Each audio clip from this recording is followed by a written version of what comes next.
საღამოშვიდობისა ბათუმელების პირდაპირ ეთერში მოგესალმებით. ამჟამად ვიმყოფებით ბათუმში საკონსტიტუციო სასამართლოსთან აჭარის მთავრობის სახლის წინ, სადაც მიმდინარეობს საპროტესტო პროევროპული საპროტესტო აქცია. დღეს აქ მოქალაქეები უკვე 160-ით შეიკრიბნენ. დიახ, დღეს გახლავთ პროტესტის უწყვეტი პროტესტის 160-ე საღამო. შეგახსენებთ, რომ საქართველოში საპროტესტო აქციების დიდი ტალღა დაიწყო 28 ნოემბერს, მას შემდეგ რაც ირაკლი კობახიძემ განაცხადა, რომ საქართველო პროევროპულ სვლას აჩერებდა, ევროპასთან ინტეგრაციის პროცესს აჩერებდა რამდენიმე წლით და რასაც მოჰყვა მოქალაქეების აღშფოთება და საქართველოს ბევრ ქალაქში, დედაქალაქში, სხვა ქალაქებშიც და მათ შორის ბათუმშიც ასობით, ათასობით და 10,000-ობით მოქალაქე გამოვიდა ქალაქის ქუჩებში. ხალხმრავალი აქციების შემდეგ აქციები დღემდე 120 დღის შემდეგაც კი არ წყდება არც დედაქალაქში და არც ბათუმში. აქ ყოველ საღამოს იკრიბებიან მოქალაქეები, რათა კვლავ დააფიქსირონ თავიანთი განწყობა და თქვან თავისი მთავარი სათქმელი, რაც მდგომარეობს ბოლო მონაცემებით ორ მთავარ მოთხოვნაში. პირველი გახლავთ ხელახალი სამართლიანი საპარლამენტო არჩევნების ჩატარება და მეორე პოლიტპატიმრების გათავისუფლება. მოგეხსენებათ, რომ საქართველოს ციხეებში დღეის მონაცემებით 60-ზე მეტი პატიმარია. ეს გულისხმობ აქციაზე დაკავებულ პირებს, რომლებთაც უწოდებენ სინდისის პატიმრებს და სინდისის პატიმრებს მათ უწოდებენ იმის გამო, რომ მათ მიმართ არსებობს საფუძვლიანი ეჭვი, რომ ისინი დაკავებული არიან აქციაში მონაწილეობის გამო მხოლოდ და საქმეები მათ მიმართ აღძრული საქმეები არ შეიცავს საკმარის მტკიცებულებებს. როცა დავასახელე რიცხვი 60-ზე მეტი გულისხმობ სისხლის სამართლის საქმეებს, ბევრ მათგანს ემუქრება პატიმრობა 4 წლით ზოგს, 6 წლით ზოგს 7-დან 11 წლამდე და ასე შემდეგ. სასამართლო პროცესები პერიოდულად მიმდინარეობს თბილისის საქალაქო სასამართლოში, ბათუმის საქალაქო სასამართლოში მიმდინარეობს ბათუმელებისა და ნეტგაზეთის მედია მენეჯერის, ჟურნალისტ მზია ამაღლობელის სასამართლო პროცესი ასევე, რომელიც სხვათა შორის ზეგ 8 მაისს ისევ განახლდება. ესეც სისხლის სამართლის საქმე გახლავთ, როგორც მოგეხსენებათ.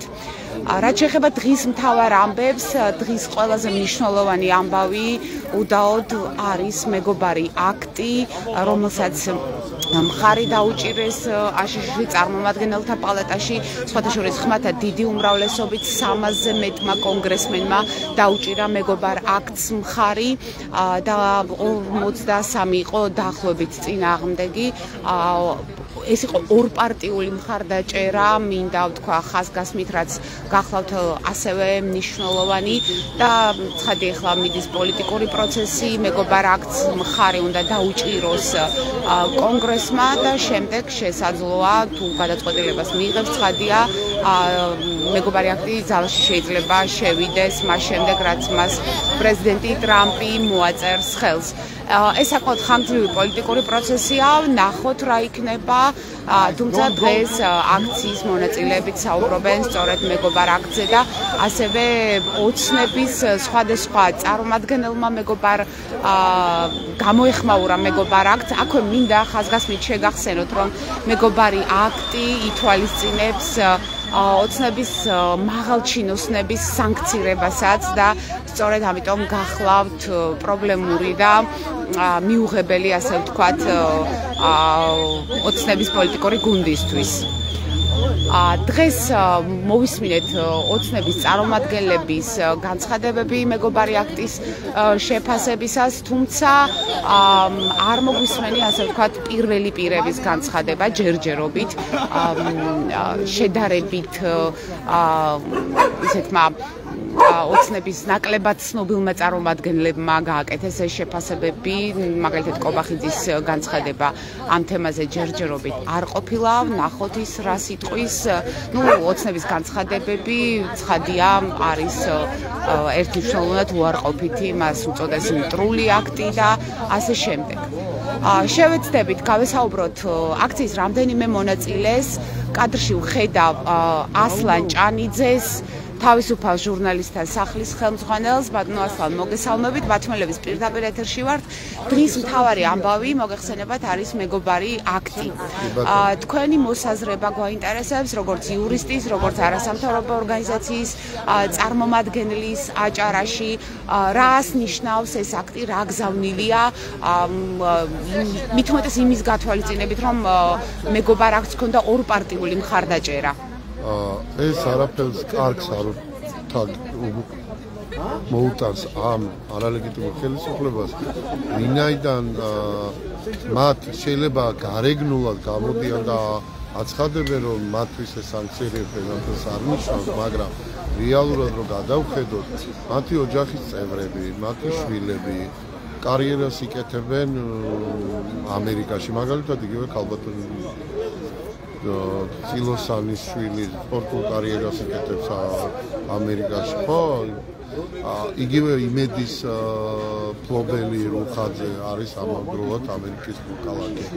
ეს იქნება ძალიან ცუდი, მათთვის ხო იქნება ცუდი, მაგრამ ეს იქნება ქვეყნისთვის ცუდი, იმიტომ ამ არალეგიტიმური ხელისუფლების პოლიტიკა იქამდეც მიიტანა, რომ ქვეყანას აყენებენ, ქვეყანას აზარალებენ, იმიტომ ჯანდაბა მართავს. მე ნამდვილად არ ვღელავ მათ ფინანსურ მდგომარეობაზე, რა ქონება ეკნებათ და რა ქონება შექცევათ, იმიტომ რომ უამრავმა საერთაშორისო ორგანიზაციებმა, სახელმწიფო ავტორიტეტულმა ორგანიზაციებმა, წამყვანმა სახელმწიფოებმა გააფრთხილეს, რომ მათი პოლიტიკა იგივე ფარასკანონი, იგივე მედიის მიმართ, რომ ის რაც ზეწოლა მედიაზე პოლიტპატიმრები, ზიამაღლობელი, ხოთემ ქათამაძის საქმე, ცეცხლაძის საქმე, აჩვენებს, რომ ესენი მე მგონი აგონიაში არიან, იმიტომ არ ვიცი, განცხადებებს აკეთებენ, რომელიც არანაირი ლოგიკა ვერ მოიპოვებ ლოგიკას და იმედის და რუსტავიორის წამყვანები რომ ზიან და ერთი და იგივე ტექსტებს ლაპარაკობენ. არ ვიცი, თუ მათ უნდათ რომ ბიძინა ივანიშვილი ჩაყვენ, ეს მათინებაა, მაგრამ ამ შემთხვევაში ზარალდება ქვეყანა და ერთ-ერთი იმეორებენ რუსეთის ხელისუფლების განცხადებებს იგივე დისპეიტთან დაკავშირებით. ეს აქტი რაღაცა ეტაპები აქვს, რომ ახლა 10 დღიანი პერიოდია სენატმა რომ დაამტკიცოს, შემდეგ ამერიკის პრეზიდენტი. ეს აქტი ნიშნავს იმას, რომ კეთროვანი ხტები და აღარავინ არ გელაპარაკება. ბიზნეს პარტნიორი აღარ დაგელაპარაკება, ხო? მათ ხო ყველგან თავისი წილები აქვს ბიზნესებში. აღარავინ არ და ჩვენ ხო ყავს ყველაზე დიდარი პარლამენტარები ბიზნესმენები, როგორც აქ არის ერთი საკითხი, ბატონო ასლან, ხა თქვენც აღნიშნეთ, რომ ეს საქართველოსთვის იქნება ასევე რთული. როგორ შეიძლება ეს აისახოს ჩვენი ქვეყნის მოქალაქეებზე, იგივე სამოქალაქო სექტორზე, მედიაზე, რომელიც მოგეხსენებათ ახალი აგრესიული, რეპრესიული კანონმდებლობის პირობებში არც თუ ისე სახარბიელო მდგომარეობაში. ფიქრობ თუ არა, რომ ოცნება გააძლიერებს იგივე სამოქალაქო საზოგადოებაზე ზეწოლას, მეგობარი აქტის ამოქმედებასთან ერთად. თუ ეს ხადია მიღებული იქნება. სამოქალაქო ორგანიზაციები და მედია ორგანიზაციების გააჩერეს, იმიტომ ენთუზიაზმზე მუშაობს ადამიანები, იმიტომ არანაირ დაფინანსებას აღავღებული. ხო, შეიძლება რომელიღაც ორგანიზაციები ახერხებენ, მაგრამ ეს ძველად მიღებული დაფინანსება იგივე კანონში ეწერა 2 აპრილამდე. ხო? მაგრამ შეხედეთ რა ხდება ეს ადამიანების გარკვეულ დოლარს წვიდნენ ეკონომიკას, ხო? გადასახადებს იხდიდნენ საშემოსავლო, საპენსიოდე, რაღაცებს ყიდულობდნენ, რაღაცებს აფინანსებდნენ. მე მარტივ მაგალითს მოგიყვან, როდესაც სასტუმრო მიკავშირდება ბაკურიანიდან და თავაზობს ცნობილი სასტუმრო, 160 კლარად სამჯერად ყვებას. ანუ წარმოიდგინეთ, რომ მათი ფინანსური მდგომარეობაც უკვე ცუდია, ეს მხოლოდ NGO-ების და მედიის არ ფუნქციონირების გამო კი არ ხდება, ეს იმიტომ ხდება, რომ აქ ტურისტები არ შემოდიან მათი პოლიტიკის გამო, ხო? რაც შემოდიან ეს რუსი ტურისტები, ისინიც არ არიან გადამხტელუნ არიან, იმიტომ ძირითადად ძველად ევროპული ტურისტები შემოდიან, ხო?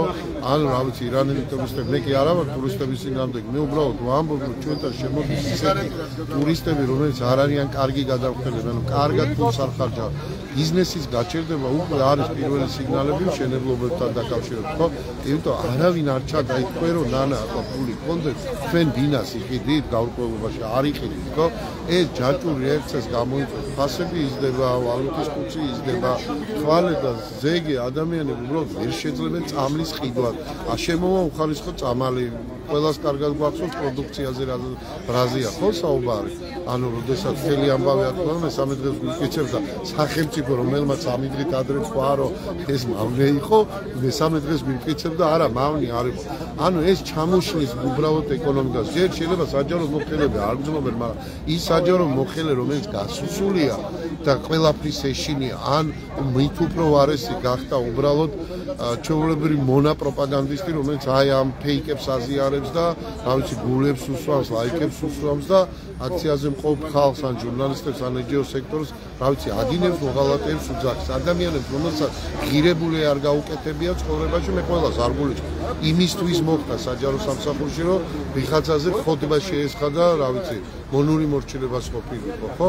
აი ეს ადამიანებიც კი იგზნობენ, იმიტომ მათ მიერ მიღებული ეს გროშები, ხვალე არაფერი არ იქნება და მოუწევთ, არ ვიცი, რუსეთში ალბათ პროდუქტების სარბენად და მოსკოვის დაკვალიერებას. მეტიც ალბათ პირველი დარტყმა სწორედ მათზე წამოვიდა საქართველოს მოქალაქეებს ზოგადად, იმიტომ რომ თქვათ იგივე მაღალჩინოსნებს აქვთ უფრო მაღალი ფინანსური გარანტიები, ხომ ასია? კი ბატონო, ანაზღაურება, იმიტომ საქართველოს პენსიონერებს 400 ლარი აქვს და იგი 10.000 ლარი კილფასი და უბრალოდ ის პენსიონერები ზოგიერთი გამოდის და ხელისუფლებას აკეთებს, ხო?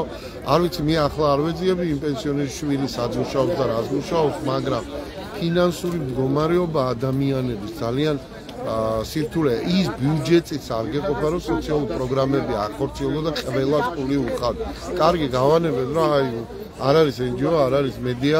თან ეს იმის ფონზე, როდესაც არაერთი მუნიციპალური პროგრამა ფინანსდებოდა ევროკავშირის და ამერიკის შეერთებული შტატების მიერ და პირველი სიგნალი ის იყო, ნანა, რომ DGG ანუ რომ ვერ შეასრულეს ბიუჯეტში რაღაც შემოსულობების ნაკლებობა იყო და დააბრალეს, რომ აი თამბაქოს დაკავშირებით მიღებული კანონმა გამოიწვია. ეს არ არის ხალხო, რაღაცით იწყება. ეს რაღაცა საბოლოო ჯამში გამოიწვევს კატასტროფა. როგორც კი მაგალითად ბათუმში, როდესაც არ მიუღია არანაირი განაშენების გეგმა, დღეს ვართ კატასტროფის წინაშე, ხო? ფაქტობრივად საცობები, მოქალაქეები ტროტუარზე ვერ დადიან, იმიტომ რომ მანქანების დგას და მეორე რეაბილიტაცია დაიწყეს ქალაქის და ტროტუარებიც კი ჩაკეტეს, ვიგენი გააკეთეს და არანაირი დამცავი ამბავი არა. ამას თუ ვერ გზნობენ ეს ადამიანები და ურჩევნიან 5 საათი საცობში იყვნენ და რა ვიცი ბიძინა ივანიშვილი აქონ და ოცნება აქონ, ეგ მათი პრობლემაა, მაგრამ რეალურად ეს ყველა ადამიანი იგზნობს. თუ იმედი აქვს ადამიანებს, რომ სამწყულის სეზონი მოვა, დიდი ბოდიში ის რუსმა ბიზნეს სექტორმაც იყიდა ბინები და უკვე თავიან მოქალაქეებზე აკირავებს და ნახეთ, რომ ტაქსაობენ რაღაც ახლა პროტესტი უჩნდება ზოგიერთს, რომ ჩვენ უმუშევარი ჩებით, მაგრამ თქვენ დაშუკრავდით ამას, როდესაც შემოდის ჯგუფები, რომელიც არა ლეგალურად მუშაობენ, არალეგალურად შეიძლება იტაკცაოს, არალეგალურად შეიძლება იმუშაოს, რა ვიცი, კლინიკა გახსნათ, ბათუმელებში იყო სტატია, რომ სკოლა იყო გახსნილი თუ ბაღი და ლიცენზიაც არ ქონდა. კი ბატონო, ამას ესალმებოდა, ხო ესალმებოდა საზოგადოება. დღეს ამას იმკის და ეს ყველაფერი ძალიან ცუდ შედეგს მოიტანს და ის მეგობრული აკი კიდევ ერთხელ ვამბობ. ბოდიში ყველა ადამიანი, ვინც აქა მოხდება, ის იქნება კეთროვანი, არავინ არ დაელაპარაკა. იმ ბიძინა ივანიშვილს ვისი ბიზნეს პარტნიორი არ დაელაპარაკება, იმიტომ ის გახდება ამ აქტის მოქმედების ქვეშ მოხდება და ზემოქმედების ქვეშ მოხდება. შესაბამისად, ყველა ეს დეპუტატი, რომელიც დღეს ჩვენ, არ ვიცი, თქვას გვასწავლის და რაღაც გერმანელი მეცნიერების განრიგენი მოყავს, რომელიც საერთოდ არალევანტურია ის და ურჩევ ხოლმე ამ დეპუტატებსაც ვიკიპედია წაიკითხო. ხშირად ინფორმაცია წერია, მაგრამ სხვა Google-იც არსებობს. უბრალოდ უნდა დაგუგლონ და ნახონ თუ რა სისულელებს ამბობენ, იმიტომ არ ვიცი, ლოგიკას არ ექვემდებარება და სამწუხარო იმედის და არ ვიცი, ძირითადად იმედის მაყურებლები არიან პოსტივის, რა ვიცი, საზოგადოებრივი მაუწყებლის, რომელიც ერთი და იგივე სიტყვებით საუბრობენ, განსხვავებას არა ხება დიდება ხოთბაში, მაგრამ ამერწმუნებს რომ ცოტა ხანში ერთმანეთს დაჭამენ და შემდეგ რომ გამოვლენ და დაიწყებენ კირილს არის ეგეთი გამონაცვალე, ფილმიც იყო მოსკოვის სრებლების არჯერა, ხო? მე ნიანგის სრებლების არჯერა. თუ ის თავის დროზე იყო ნიანგი, შეცდომა მისი დაუშვით, რომ ვიღაცა ნიანგები მივეცით, ვიღაც ნიანგებს მივეცით რეაბილიტაციის საშუალება და დღეს ისინი აი როგორ წალებში რო იყვიან უფრო მაგარი ქოცია, ვიდრე წარსულში იყო მაგარი ნაც. კეთილი, დიდი მადლობა ბატონო ასლან, თქვენ უსმენდით ასლან ჭანიძეს, თავისუფალ ჟურნალისტთა სახლის ხელმძღვანელს აჭარაში. ეს გახლავთ ძალიან აქტიური არასამთავრობო ორგანიზაცია აჭარაში, რომელიც ახორციელებდა უფრო სწორედ, იმიტომ რომ ამჯერად შეჩერებული აქვს პროექტები, ბევრ საგანმანათლებლო პროექტს, მათ შორის არაფორმალურ განათლებასთან დაკავშირებით, მათ შორის მცირე მეწარმეობის ხელშეწყობასთან დაკავშირებით და ასე შემდეგ. სამწუხაროდ რუსულმა კანონმა და ახალმა კანონმა, მეორე რუსულმა კანონმა, რომელსაც ქართული ოცნება ფარას უწოდებს, ბევრი არასამთავრობო ორგანიზაციის ყოფნა არ ყოფნის საკითხი ქვეყანაში დააყენა კითხვის ნიშნის ქვეშ. მე ხა კადრში ვხედავ ციალა ქათამიძეს, რომელსაც მინდა ვკითხვა აუცილებლად ერთი საკითხის შესახებ. ციალა ქათამიძე გახლავთ ბათუმელი აქტივისტი, რომელიც 160 საღამოა პრინციპში აქ დგას. ციალა, როგორც ვიცით, ხვალ გაქვთ სასამართლო სხდომა. რომ ვამბოთ ჩვენს მაყურებელს, რა ხდება ამჯერად, რატომ დაგიბარეს სასამართლოში, აი ამ დეტალებზე მინდა რომ ვისაუბროთ. ანუ 11 იანვარს აი ეხლა რომ ყვები ამ ამბავს და რაზე ხარ დაბარებული რომ მეკითხებიან რომ სტიკერი დაკვრის საკითხზე და ყველაზე ეგეთი კითხვა რომ აი ამას ხო დაგაჯარიმეს. თუმცა ამბავი იყო ეგეთი რომ რეალურად 11 იანვარს მე დამაკავეს ირაკლი გებუაძემ დამაკავა სტიკერის დაკვისთვის ქვაფენილზე. მე რამოდენიმე საათში აღმოვაჩინე რომ ვიყავი დაკავებული აი ამ ბატონებისთვის, პოლიციელებისთვის შეურაცხყოფელი სიტყვების დაძახებაში, მონები, მორები, შმორები, რომელიც სიტყვებიც არა მხოლოდ იმ დღეს ზოგადად არ დამიდახია არავისთვის, არა პოლიციელებისთვის, რომელსაც აცვია რაღაცა ტიპის ფორმა და საკუთარ მოვალეობას ასრულებს კონკრეტულ ნაწილში და რომც არ ასრულებდეს ამ ნაწილში გამოიწვია მსგავსი ტიპის კომუნიკაცია მქონდეს ვინმესთან, მათ შორის პოლიციელებთან და სასამართლომაც რაღაცა პერიოდი პირველ ნაწილში ცდილობდნენ რომ სტიკერის ნაწილი საერთოდ გაექროთ და არც საუბრობდნენ ამ სტიკერთან დაკავშირებულ ნაწილზე, იმიტომ რომ არ სურდათ გებუაძის ჩართვა ამ პროცესში და მოკლედ სასამართლომ დამაჯარიმა იმ ქმედებისთვის, რაც მიხარ პოლიციელებს შეურაცხყოფის მიყენებაში. თუმცა მზია ამაღლობელის სასამართლო პროცესზე ბატონ ბესელიას საუბრისას არ წამოჩნდა თუ საგანგებოდ აღნიშნა, რომ მე ირაკლი გებუაძემ დამაკავა, უბრალოდ განმარიდა იმისათვის, რომ დაეწერა სამართალდარღვევის ოქმი 150 მუხლის, რომელიც არის სტიკერის დაკვაფენილზე და ნუ მოკლედ რამოდენიმე დღის წინ სასამართლომ მომაწოდა საქმის წარმოების მასალები, რომელშიც ირაკლი გებუაძე 11 აპრილის ქმედებასთან დაკავშირებით 30 აპრილს ვიმართავს ბატონ ბუხრაშვილს პატაკით და აცნობებს იმას, რომ სასამართლოში მიაქვს აღნიშნული მასალები. აღსანიშნავია ისიც, რომ 30 აპრილით არის დათარიღებული ყველა დოკუმენტი, სამართალდარღვევის ოქმი, ახსნა განმარტებები და ესე შემდეგ. და კიდევ ერთი საინტერესო ამბავია, რომ წინა გამოცდილებები გაითვალისწინეს ეთქობა, იმიტომ რომ ყველა სასამართლოს ეს სრულმოწმე პოლიციელები სასწაულად რთულ დღეში არიან, იმიტომ რომ რაღაც ახალ გარემოებებზე კითხვებს, როცა ეკითხებით ხოლმე ურთიერთსაწინააღმდეგო ამბებს ყვებიან და თან რაღაცა თან ტყუილებს და რთულია, ხო, აი ტყუილთან მიმართებაში რაღაცა სიმართლის მსგავსი რაღაცები თქვა და თავის ასარიდებლად ამბის ამ ახსნა განმარტების ბოლოში აქვს ეგეთი მინაწერი, რომ აი ყველაფერი რაც ვიცოდი საქმესთან დაკავშირებით დავწერე და მეტი არაფერი არ ვიცი ამის შესახებ.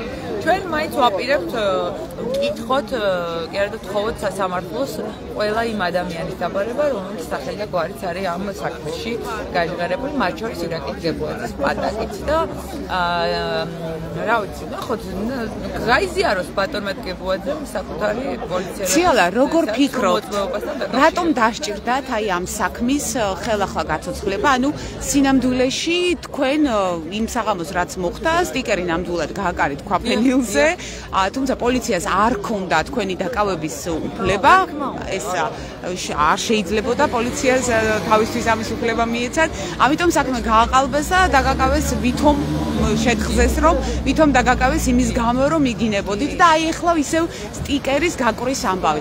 აი ეს რა იყო ამის მიზეზი, როგორ ფიქრობთ, რატო დასჭირდათ ეს? აი იმ ყოველდღიურ პროცესების ფონზე, სიცხლის სამართლის საქმეების ფონზე, რაც მიმდინარეობს ჩვენს ქვეყანაში და ბათუმში, მათ შორის თბილისში, ძალიან ესეთი მეუხერხულება ამ საკითხებზე საუბარი მართლა, იმიტომ რომ, რა ვიცი, შავით თეთრზე ნაკერმტკიცებულებებს შავით თეთრზე ცდილობენ რაღაცეების ისე შეკერვას, რომ რაღაცა გამოიყვანონ სხვა ამბები იმ სისხლის სამართლის საქმეებზე, რომელიც არის და ნუ ხა იმ არსებულ საკითხზე, რომელიც ეხება კონკრეტულ ნორმას და ჩვენ შეგვიძლია ნორმალური სასამართლოს პირობებში ვიდაოთ გამოხატვის თავისუფლება არის თუ ქალაქის იერსახის დამახინჯება ამ კონკრეტულ ნაწილში. თუმცა რაღაცა ამ ეტაპისთვის ალბათ ვერ მოგქექეს მნიშვნელოვანი რაღაცა ისეთი რაზეც შეიძლება გვედაონან, მიდაონან თითოეულ იმ ადამიანს, იმიტომ რომ რა ვიცი, მათი მიზანი არის, რომ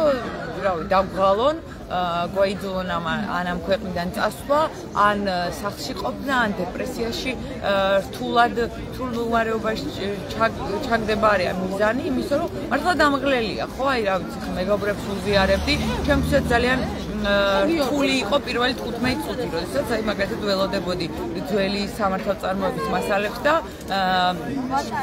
აღმოჩნდა, რომ ის კი არა რაღაცა ახალია და სანამ მოულოდნელი იყო ალბათ, ხომ ძალიან რაღაცა კიდევ ერთი ახალი, თუმცა რა ვიცი, აი აქ გავარდა, სანამ ფიზიკურად ცოცხალი ვიქნები, ან თავისუფალი, ვაპირებ შევახსენო ხელისუფლებას, რომ ისინი არიან ბოროტების რაღაცა ბოროტების ამ რაღაცა შემქმნელი სისტემის ნაწილი, რომელიც, რა ვიცი, ამ ქვეყანას ასე პირდაპირ შეგვიძლია ვთქვა, უკვე განადგურებით ემუქრება, ფიზიკური თუ შინაარსობრივი განადგურებით და რა ვიცი, ხა 1000 ლარიან ჯარი კი არა სისხლის სამართლის პასუხისმგებლობით ვერ დააშინეს ადამიანები, რომლებიც იქედან გვითვლიან გამძლეობაზე და რაღაცა ხოვენ, რომ აი მაგალითად, რა ვიცი, ჩემთვის ძალიან რთული არის იმის მოსმენა, რომ აი ბევრს, აი ამაღლობელი მაგალითად, რეკავს ხოლმე ერთ-ერთი რაც თხოვა იყო ის, რომ აი არ გაუბრაზდეთ და არ რაღაცა იმ ადამიანებს, რომლებიც უმანან ვერ ახერხებენ საკუთარი მხარდაჭერის გამოხატვასო და ეხლა ამ ფონზე ძალიან რთულია ისაუბრო იმ ემოციურ თუ სხვა ტიპის მდგომარეობაზე, რაც შეიძლება მოყვეს ერთი რაღაცა სამართალდარღვევის საკითხს, რომელიც, რა ვიცი, მე მაგალითად ვარ 38 წლის და ჩემი შემხებლობა კანონის დარღვევასთან ამის შემდეგ არ ყოფილა არც ერთი შემთხვევა და სადღაც ერთ თვეში აღმოჩნდა, რომ რომ აი მაგალითად ვარ სამართალდარღვევი გამომაგდეს სარეზერვო სამსახურიდან, იმიტომ რომ თვლიანო კანონს ვარ ღვევ და კიდე ეხა მედავება სტიკერის დაკვრას. წარმოგიდგენიათ, ანუ რაც ვერ მოახერხეთ თურმე. ამავე დროს პროფესიით ხართ იურისტი, მუშაობდით სახალხო დამცველის წარმომადგენლობაში. მუშაობდი ისეთ ორგანიზაციებში, ან ისეთ საკითხებზე, რომლის გამოც მიწევდა კანონის აღსრულებისკენ, ან ეს შემდეგ მომეწოდებინა სხვადასხვა ტიპის საჯარო თუ სხვა ტიპის ორგანიზაციებისთვის და შესაბამისად ჩემი თავისთვის ყოველთვის მქონდა დავალება ეგრეთ წოდებული წყალებში მიცემული, რომ არასდროს მცირე პატარა რაღაცა იმაგრეთ ვცდილობ რომ გადავიდე ზებრაზე ღამეც რო იყოს, ვცდილობ რომ არ დავყარო რაღაცა ტიპის ისეთი ნარჩენი, რომელიც არა მხოლოდ კანონით არის აკრძალული, არამედ სხვა სამოქალაქო პასუხისმგებლობები მაკიცრი არა იმიტომ რომ კარგი გოგო ვარ ან ისე აღზარდეს მხოლოდ, არამედ იმიტომ რომ შესაძ რაიმე ტიპის კანონის აღსრულებისკენ ან შესრულებისკენ მოუწოდებ ადამიანებს არ გაქვს არანაირი უფლება იმისა, რომ შენ თვითონ რაღაცა ტიპის კანონი დაარღვია ამ კონკრეტულ შემთხვევაში. მე პირადად ვფიქრობ, რომ თუნდაც რაღაცა კონკრეტული ესეთი წესი იყოს, რომელსაც ამ კონკრეტულ შემთხვევაში არ ვეთანხმები, მაგრამ ამისთვის არსებობს შესაბამისი უწყებებიც, თუმცა ისიც ვიცით, რომ აი საკონსტიტუციო სასამართლოს გულისხმობ, რომელიც, რა ვიცი, კანონებს მიღმა გავიდა. ჯერჯერობით მაინც ვცდილობდი, რომ დავრჩე იმ ჩარჩოებში, რომელიც არის და ნუ ამის ფონზე ეს ხდება. არ ვიცი. რა ვიცი, დაველოდოთ სადღაც ეგ ამბებს, სანამ და მივლეთ. იცით, ძალიან ბევრი მიფიქრე ამაზე ხარ, რომ არა ის სადარდელები პოლიტპატიმრებთან დაკავშირებით ძალიან მნიშვნელოვანი, რომელიც გვაქვს.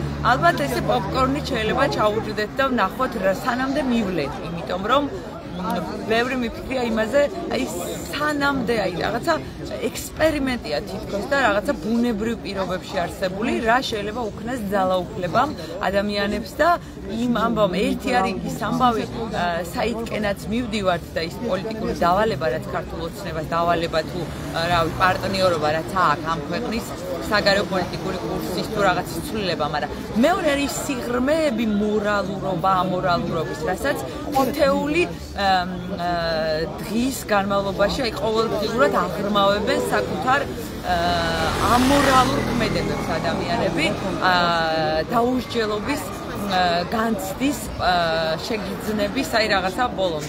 აი თქვენ ახსენეთ ახლა ეს დაუსჯელობის განცდა რაღაც მინდა კითხოთ ბესელიას დანიშვნაზე, როგორც იცით, აჭარის პოლიციის ყოფილი უფროსი გრიგოლ ბესელია, რომელიც როგორც ოფიციალური ინფორმაციით როტაცია უწოდეს ამას, გადაიყვანეს საჭიროა და კი, გადაიყვანეს ცენტრალური კრიმინალური პოლიციის დირექტორის მოადგილედ.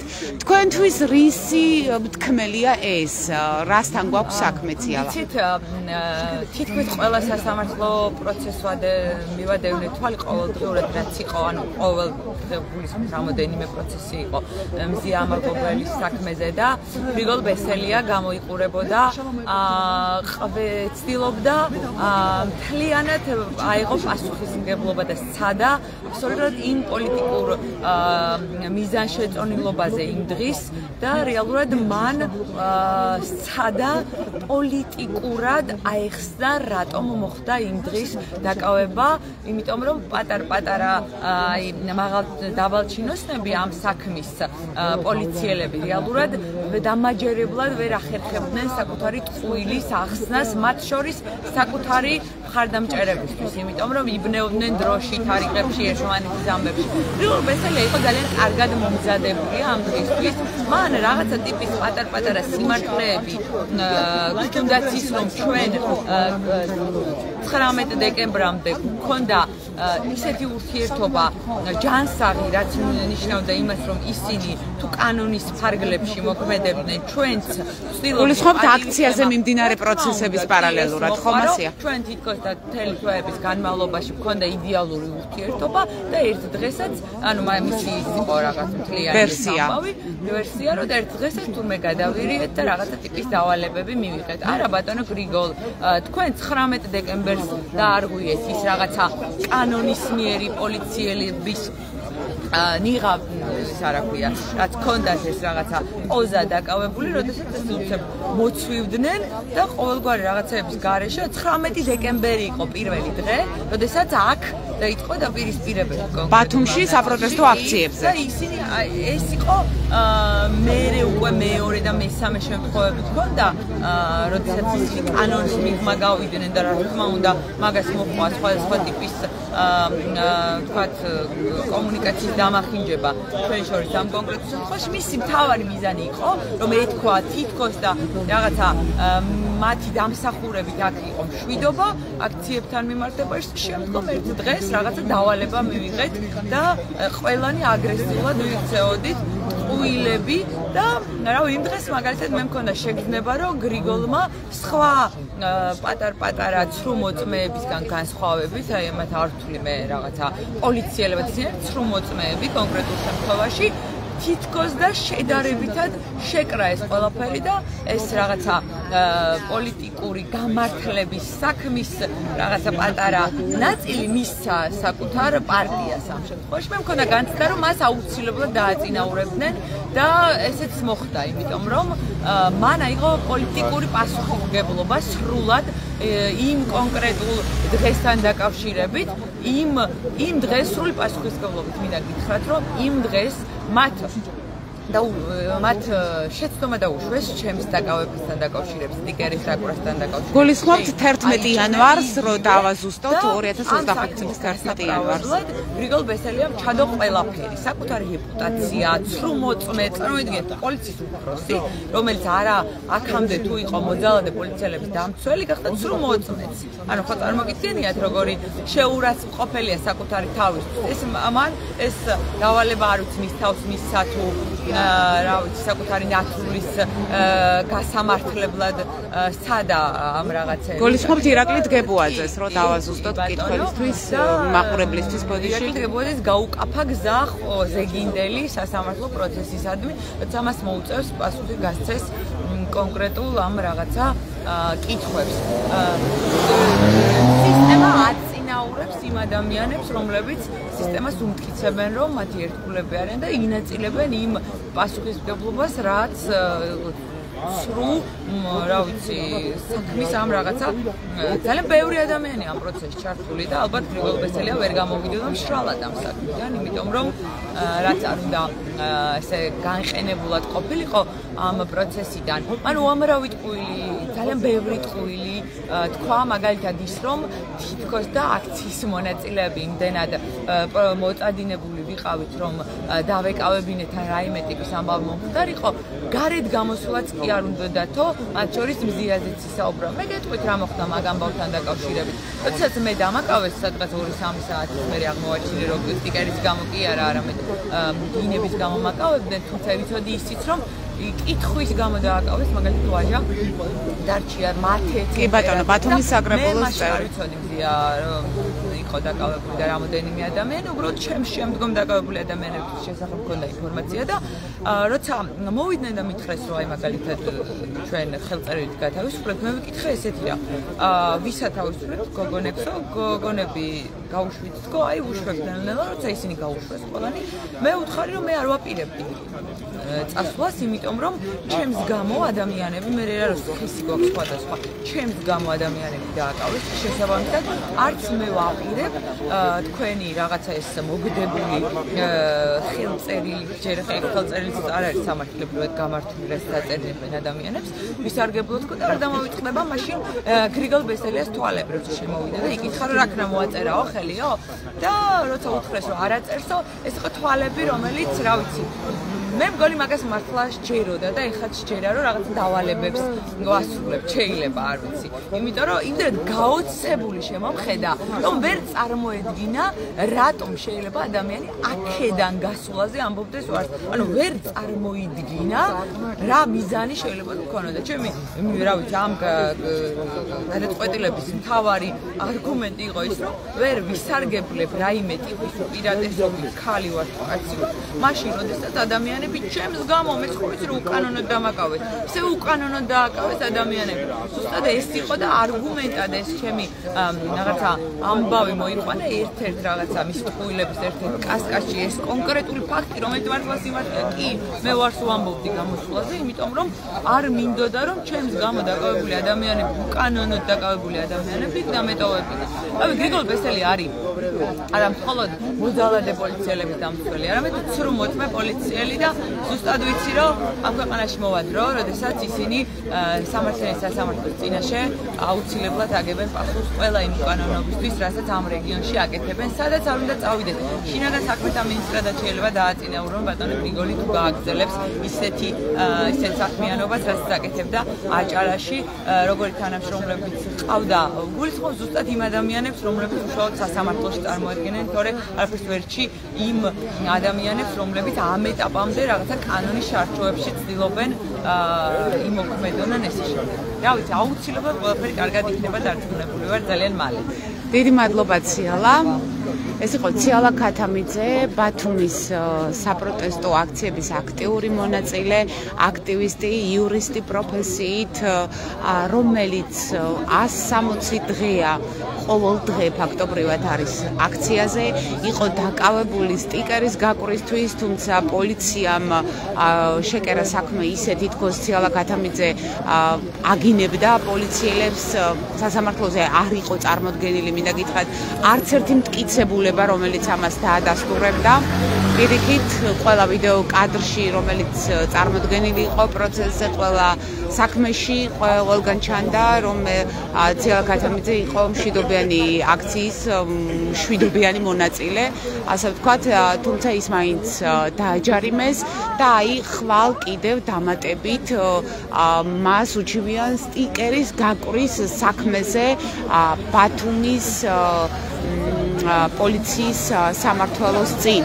შეგახსენებთ, რომ საუბრობ 2025 წლის 11-12 იანვრის საღამოზე. ეს იყო ძალიან მნიშვნელოვანი საღამო ბათუმში, იმიტომ რომ 11 იანვრის საღამოს ბათუმში დააკავეს მაშინ იმ დღეს საპროტესტო აქციის დაახლოებით 11 მონაწილე, თუ არ ვცდები, მათ შორის იყო მზია ამაღლობელის დააკავეს სტიკერის გაყვრისთვის, შემდეგ აქციის დაკავებული აქციის მონაწილეები გამოუშვეს. აქვე შეგახსენებთ იმას, რომ სტიკერის გაყვრისთვის პოლიციას დაკავების უფლება არ აქვს, კანონი იმთავითვე იყო დარღვეული, თუმცა ამას ხელი არ შეუშლია პოლიციისთვის და არც სასამართლოსთვის სამწუხაროდ გამოეტანა გადაწყვეტილებები, რომლის თანახმადაც აქციის მონაწილეები დააჯარიმეს სხვადასხვა ოდენობის თანხით. აქცია ბათუმში საკონსტიტუციო სასამართლოსთან კვლავ გრძელდება. აქ ტრადიციულად დგას საპატრულო პოლიციის ერთი ან ორი ეკიპაჟი, დღეს გახლავთ მხოლოდ ერთი ეკიპაჟი წარმოდგენილი და მოქალაქეები ისევ აგრძელებენ აქ ყოფნას და უწყვეტ პროტესტს. შეგახსენებთ, რომ ეს არის პროტესტის 160-ე საღამო. შევეცდებით გაჩვენოთ კიდევ რამდენიმე მოქალაქე გაგაცნოთ ამ აქციიდან და მოვისმინოთ მათი მოსაზრებები. თავის დროზე სხვათა შორის მინდა გითხრათ, რომ საკონსტიტუციო სასამართლო აქციის მონაწილეებმა სპეციალურად შეარჩიეს, მონიშნეს, ასე ვთქვათ, მთავარი ადგილი, სადაც შეიკრიბებოდნენ პროტესტისთვის, სწორედ იმიტომ, რომ საკონსტიტუციო სასამართლო არის ერთგვარი სიმბოლო სამართლებრივი სახელმწიფოსი, თუმცა სამწუხაროდ ის ხდება, რომ საქალაქო სასამართლოებში დღეს განიხილება სინდისის პატიმრების საქმეები და განიხილება არაერთი საქმე და დაცვის მხარე სინდისის პატიმრების ხშირად აცხადებს, რომ ეს არ არის სასამართლო და სასამართლოს კედლებში ის რაც ხდება არის წარმოუდგენელი და არაფერი აქვს საერთო სამართლებრივ სახელმწიფოსთან. ფაქტობრივად ყოველ დღე მიმდინარეობს საქართველოში აქციები, უკვე არა მარტო საღამოს, არამედ დღის განმავლობაშიც. ეპიცენტრი ბუნებრივია არის თბილისი, სადაც აქციის ყველაზე მოტი მონაწილე იკრიბება, თუმცა აქციები მიმდინარეობს ბათუმში, საპროტესტო აქციები უწყვეტად მიმდინარეობს ახალციხეში, სადაც ასევე ყოველ დღე იკრიბებიან, ჩხოროწყუში, მარტვილში იმართება ერთკაციანი საპროტესტო აქცია, ქუთაისში იმართება საპროტესტო აქციები და ეს არის ერთგვარი პროტესტი, რომელმაც მოიცვა მთელი ქვეყანა. მინდა მოქალაქეს გავესაუბრო, რომელიც ფაქტობრივად ყოველ საღამოს ხედავთ თქვენ ბათუმში აქციაზე. ხშირად სვამენ ხოლმე შეკითხვას, რომ აი რა გააცოცხლებს აქციას. მე პირიქით მინდა გკითხოთ, რა აცოცხლებს აქციას? რატომ მოდიან აქ ადამიანები, რომლებიც მიიჩნევენ, რომ რაღაცა ერთგვარად მათთვის მეორე სამსახურადაც იქცა, ხო? ქვეყნის სამსახურში ესე უწოდებენ ამ ადგილს. აი რა არის მთავარი мотиваცია აქ მოსვლის თქვენთვის პირადად ამ აქციაზე? ნომერ პირველი мотиваცია არის ქვეყანაში სამართალი. სამშობლოს ადმინისტრაციული და სამართალი. ეს ფაქტები უნდა თავისთავად. საზოგადოება სხვა мотиваცია არ ამოძრავებს. აქ არავის არ სურს თანამდებობა და სამსახური. აქ ადამიანები სურს ერთადერთი რომ ქვეყანაში საკუთარი სამშობლო იყოს ძლიერი და ასევე რა თქმა უნდა თავისთავად სამართალი არსებობდეს. მე მინდა ვისაუბრო კერძოდ სასამართლო მართლობაზე, მახინჯ მართლობაზე.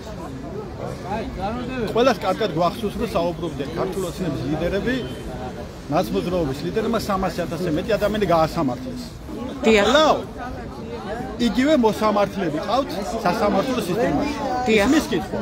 13 წელიწადი რა სათავეში არიან და ყოფილი 9 წლიანი მმართველობის მოსამართლეები რო ყავს სათავეში. და კлау სასამართლო კლანია. ვინ არის ამაზე პასუხისმგებელი უშუალოდ? ამაზე დიახაც პასუხისმგებელი არის ბიზინა ივანიშვილი და მისი კლანური მმართველობა. ესა რეალობა. და ამ რეალობას ვერავინ შეცვლის. ქართული ოცნება 13 წელიწადია მოსულია სათავეში და მრავალი პრემიერი შეიცვალა. მრავალი მინისტრები შეიცვალა, მრავალი გუბერნატორები შეიცვალა, ქალაქის მერები შეიცვალა, საკრებულოს თავმჯდომარეები შეიცვალა, საკრებულოს დეპუტატები შეიცვალა, საკრებულოს გამგებლები შეიცვალა, მაგრამ მოსამართლეები უცვლელი არიან. არ იცვლებიან, რატო? ჩვენ გვესმის ქართული ოცნების ლიდერებისგან საუბარი, რომ ჟურნალისტები რატო უნდა იყვნენ ხელშეუხებელი. მე ვსვამ ახლა მარტივ კითხვას ასევე, ქართული ოცნების მისამართი. რატო უნდა იყვნენ ხელშეუხებელი მოსამართლეები? თუ კი სასამართლო დიქტატურა არ არის ამ ქვეყანაში და კლანური მართლობა არ არის ამ ქვეყანაში და სასამართლო სისტემა თუ კი უდანაშაულოდ არ ცნობს ადამიანებს ციხეში და ადამიანებს არ აღჩობს ფიზიკურად, კი არა, ფსიქოლოგიურად, ზნეობრივად, ადამიანურად. რა თქმა უნდა, ყველა ადამიანი ფიქრობს ერთადერთი, რომ ამ ქვეყანაში სამართალი არ არსებობს. და რა თქმა უნდა, ადამიანები არიან შეზღუდული. რატო? იმიტომ რომ ვერ პოულობენ სამართალს, ვერ პოულობენ სამართლიანობას ამ ქვეყანაში. რატო ხდება რომ 100,000 ქართველს უნდა საქართველოსა წასვლა? იმიტომ რომ კანონი აქ ქვეყანაში არ არსებობს. არ არსებობს ამ ქვეყანაში ეკონომიკური კეთილდღეობა. და საზოგადოება არის ჭაობს შესაბამისად თორე. ვის არ უნდა საკუთარ ქვეყანაში ცხოვრება? ვის ეხალისება გერმანიაში და საფრანგეთში სიარული? არავის. მაგრამ იზოლებული არიან ადამიანები სხვის მოსამსახურედ იმუშავენ. თუნდაც თურქეთში დილის 6 საათზე მახას იქნებიან ადამიანები და სხვის ბოდიშ ამსწრაფ მოჯამაგირეთ მუშაობენ. რატო? იმიტომ რომ ამ ქვეყანაში არც კანონი არსებობს და არც ეკონომიკური კეთილდღეობა არსებობს. თქვენ როგორ ფიქრობთ, როგორც მოქალაქე, აი ამ პროცესების პარალელურად საქართველოსთან გაიზრდება თუ არა ემიგრაცია უცხოეთში? როგორ აისახება ეს პოლიტიკური კრიზისი ქვეყანაში მოქალაქეებზე? აიძულებს თუ არა მათ რომ წავიდნენ სხვა ქვეყანაში? ბევრი შიშობს ამაზე, ეს არ არის მხოლოდ ჩემი მოსაზრება. როგორ ფიქრობთ თქვენ, რა გველის უახლოეს თვეებში? დაახლოებით 3 წლის განმავლობაში მე რამდენადაც ვიცი დაახლოებით 400,000-მდე ქართველი არის გაქცეული საქართველოში. 400,000-მდე მე რამდენადაც ვიცი. შეიძლება არასწორი ვთქვა. ეს რიცხვი მგონია რომ დიდია ძალიან.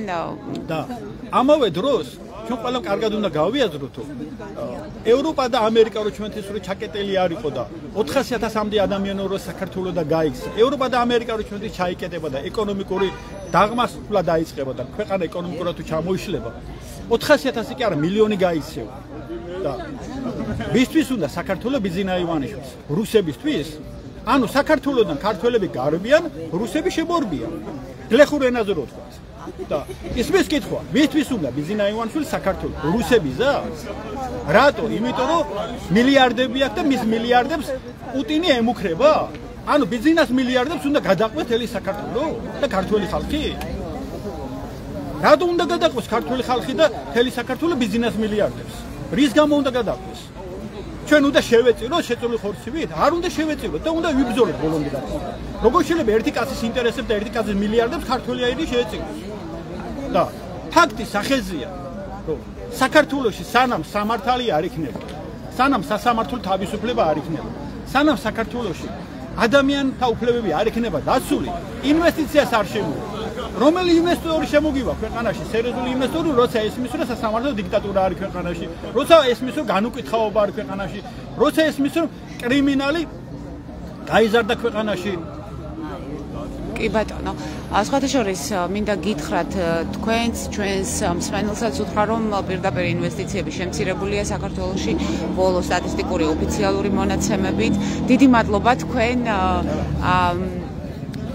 აქ აქცია ისევ გრძელდება. მე კიდევ ერთხელ შეგახსენებთ, რომ ვიმყოფებით ბათუმში საკონსტიტუციო სასამართლოსთან, სადაც დღეს 160 საღამოა უწყვეტი საპროტესტო აქციების. ხვალ დილის 11 საათზე ბათუმის საქალაქო სასამართლოში დაიწყება საპროტესტო აქციების აქტიური მონაწილის ციალა ქათამიძის საქმის განხილვა. ეს არის გახლავთ ადმინისტრაციული საქმე, სტიკერის გაკრის საქმე, გახმაურებული საკმაოდ საქმე, რომელიც უკავშირდება 2025 წლის 11 იანვარს ბათუმის პოლიციის დეპარტამენტის შენობის წინ მიმდინარე საპროტესტო აქციას, რომელზეც 12 ადამიანი იქნა დაკავებული იმ საღამოს, მათ შორის ერთ-ერთი იყო ციალა ქათამიძე, რომელიც დააკავეს სტიკერის გაკრის გამო. შემდგომში მისი საქმე იქნა გაყალბებული და პოლიციამ თქვა, რომ თითქოს ის ციალა დააკავეს გინებისთვის. საქმეში იყო ცრუმოწმეები წარმოდგენილი, თუმცა მიუხედავად ამისა სასამართლომ მაინც ციალა ქათამიძე დააჯარიმა და აი კიდევ გაცოცხლდა სტიკერის გაკრის საქმე და ხვალ უკვე ბათუმის საქალაქო სასამართლომ უშუალოდ სტიკერის გაკრაზე უნდა იმსჯელოს.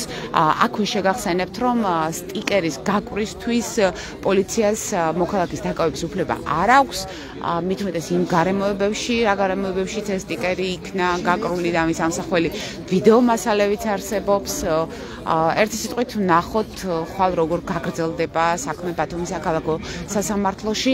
აქვე შეგახსენებთ, რომ ზეგ უკვე 8 მაისს დღის პირველ საათზე ბათუმის საქალაქო სასამართლოში განახლდება ბათუმელებისა და ნეტგაზეთის მედია მენეჯერის, ჟურნალისტისა და ბათუმელების დამფუძნებლის, მზია ამაღლობელის საქმის განხილვა. ეს გახლავთ სისხლის სამართლის საქმე.